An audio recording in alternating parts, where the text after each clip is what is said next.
Assalamualaikum warahmatullahi wabarakatuh. Saya Dr. Ruli. Pada tahun 2013, Spanyol dikejutkan oleh sebuah kecelakaan kereta api yang sangat besar, menyebabkan 79 orang meninggal dunia di tempat karena satu kereta cepat tergelincir dari relnya. Setelah diselidiki, ternyata sang masinis hanya tidur selama 4 jam dalam 24 jam sebelumnya. Dan diselidiki juga ternyata kecepatan kereta saat itu adalah 192 kilometer per jam. Padahal di lokasi atau di jalur yang dilalui dan terjadi kecelakaan itu seharusnya kecepatan kereta di jalur itu adalah 80 kilometer per jam. Dan penyebab kecelakaan itu kemungkinan adalah karena sang masinis mengalami kurang fokus sehingga mengabaikan tanda-tanda atau alarm untuk mengurangi kecepatan. Dan penyebabnya salah satunya adalah kurang tidur. Anda pasti sepakat kalau Anda menggunakan transportasi umum, entah itu kereta, bus, atau pesawat, Anda pasti tidak ingin pilot atau supirnya atau masinisnya kurang tidur. Dan kejadian yang hampir sama terjadi tahun 2007 di kota New York. Kali ini adalah tentang dokter. 30 jam kerja. Jadi lebih dari 30 jam seorang dokter harus bekerja tanpa henti di sebuah IGD di kota New York. Saking capeknya, akhirnya dia mendapatkan seorang pasien yang saat itu didiagnosis dengan salah. Pasien tidak dikenali gejalanya dengan tepat, akhirnya diagnosisnya salah, obatnya salah, dan dosisnya keliru. Bahkan memberikan dosis yang fatal, yang bisa mematikan. Nama pasien tersebut adalah Libby Zion.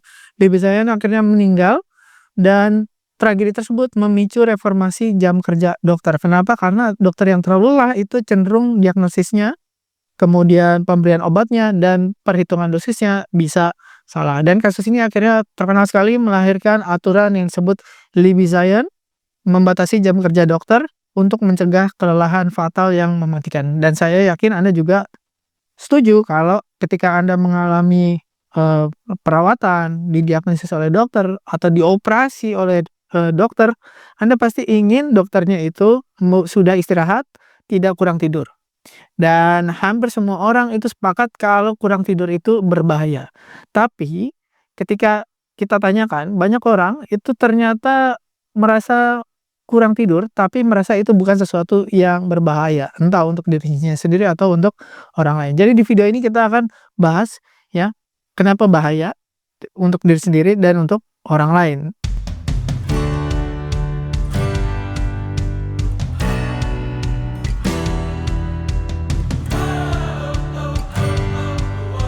Pernah nggak merasa otaknya nggak fokus atau tadi seperti masinis atau dokter yang bisa salah diagnosis? Nah, itu sering kali kita rasakan. Ya, bukan hanya sekedar karena kurang istirahat, tapi memang otak yang dipakai terus-menerus tanpa tidur atau tidurnya kurang, bahkan penelitiannya itu 40% orang dewasa tidur kurang dari 6 jam setiap malam, baik di Amerika, di Eropa, maupun di Asia, terutama di Indonesia juga begitu. Ya, makin bertambah usia biasanya tidurnya makin sedikit. Nah, ternyata saat kita tidur, otak itu sebenarnya dalam kondisi maintenance. Saraf-saraf kita, kemudian kotoran-kotoran yang ada di otak itu dibersihkan. Namanya sistem limfatik, mendefragmentasi untuk memori-memori yang penting disimpan, yang tidak penting dibuang. Jadi sistem sarafnya bisa aktif. Ya, jadi ketika kita bangun lebih fokus, lebih bisa memutuskan. Tapi ketika ini tidak terjadi, kemampuan ini tidak dilakukan, maka otak kita banyak racunnya. Dan kalau tidurnya kurang dari 6 jam terus-menerus, itu racunnya menumpuk, menyebabkan risiko Alzheimer itu naik. Atau kita jadi cepat pikun, susah memutuskan, ya, terus susah belajar hal baru, dan bisa menyebabkan hal-hal yang tidak diinginkan, seperti tadi masinis yang kecelakaan, atau dokter yang salah tindakan.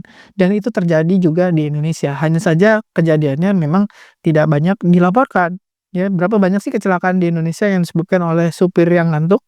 Berapa banyak sih mungkin pasien yang salah diagnosis atau menyebabkan hal-hal yang harusnya tidak terjadi? Itu karena dokternya kurang istirahat. Nah, ternyata tidur itu penting ya, baik untuk orang-orang yang lain atau untuk diri kita sendiri. Untuk diri kita sendiri misalkan tadi racun menumpuk, Alzheimer naik, amigdalanya jadi hiperaktif, emosinya gampang meledak-ledak, gampang marah ya, gampang nggak bisa mikir tapi gampang marah gitu ya. Terus prefrontal cortexnya melemah, ya kontrol dirinya menurun, nggak bisa mikir, ya nggak bisa memutuskan, nggak fokus, dan seterusnya. Dan ternyata 60% peningkatan tadi amigdala yang kita jadi emosional itu hanya butuh waktu 1 malam. 1 malam aja kita kurang tidur, kita jadi lebih emosional. Dan kita seminggu aja kurang tidur, ya otak kita tambah tua 1 sampai 2 tahun. Dan ternyata kurang dari 6 jam per malam, sering gitu ya, mungkin sebulan, 2 bulan, 3 bulan, itu risiko Alzheimer-nya naik 40%. Nah, seperti tadi yang kita bahas masinis, kemudian dokter yang nggak fokus, itu cukup 1 malam aja kita kurang tidur, amigdalanya naik, prefrontal cortex-nya turun. Amigdalanya lebih emosional, prefrontal cortex-nya jadi nggak bisa memutuskan, nggak bisa mengendalikan diri. Nah, sehari aja kita kurang tidur, pagi itu otak seperti komputer yang lemot, susah fokus. Nah, banyak orang nih, "Dok, saya biasa dok 4 jam, 5 jam." Oke, lama-lama tubuh kita, otak kita bisa adaptasi. Tapi sebenarnya adaptasi itu terjadi, ya, tapi kerusakan tetap berlanjut gitu. Jadi, walaupun misalkan dalam jangka waktu 1-2 hari atau 1, 2, 3 bulan Anda tidak merasakan apa-apa, mungkin dalam beberapa tahun Anda akan mengalami apa yang tadi kita sebutkan, misalkan Alzheimer, terus, obesitas, diabetes, terus serangan jantung, dan lain-lain. Nah, kalau 1 hari aja, pagi itu biasanya mulai berasa nggak enak. Siang itu craving apa, yang manis-manis, craving kopi, karena lemes badannya, ya, metabolismenya kurang, ngantuk gitu ya, udah minum kopi tetap aja kayaknya lemes. Dan malamnya itu mood swing, ya, gampang tersinggung. Kenapa? Karena tadi amigdalanya terlalu kuat. Jadi apa yang bisa kita lakukan? Sebisa mungkin mengatur jadwal tidur. Targetkan 7-8 jam tidur berkualitas, minimal di atas 6 jam. Karena di bawah 6 jam tadi mulai timbul efek-efek yang tidak diinginkan. Apalagi kalau Anda kerja yang melibatkan nyawa orang lain. Misalkan Anda dokter, kemudian driver, kemudian masinis, pilot, dan seterusnya. Pastikan tidurnya cukup sebelum Anda melakukan tugas Anda.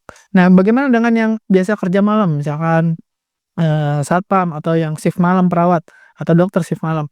Nah, dipastikan Anda punya waktu istirahat yang cukup. Dan di Amerika dengan Libby Zion Act yang tadi kita sebutkan, dokter-dokter di Amerika setelah dia jaga 24 jam, dia harus istirahat, ya, besoknya tidak boleh pegang pasien, ya.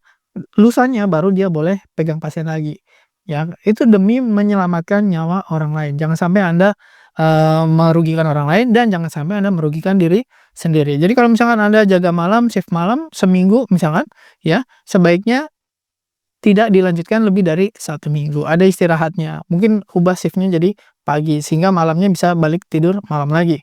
Dan ketika tidur pastikan cahayanya redup, hindari layar supaya tidurnya nyenyak, dan konsistensi jam tidur jauh lebih penting daripada banyaknya waktu tidur. Jadi 5 jam, 6 jam, oke, selama Anda tidak pusing, tidak capek, tidak lemas, fokusnya masih bagus, ya.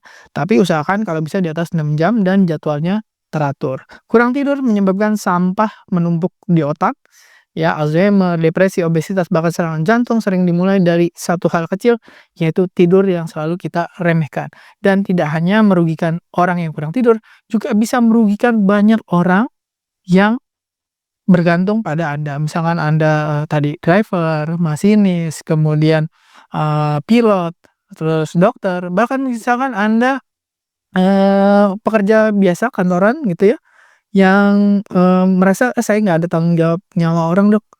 Tapi ketika Anda berkendara di jalan, Anda keluar dari rumah, itu Anda bisa membahayakan orang lain. Misalkan emosinya jadi gampang meluap, kurang fokus, ketika bawa kendaraan bisa jadi kecelakaan, dan seterusnya. Oke, mudah-mudahan menjadi pembelajaran, jangan meremehkan tidur.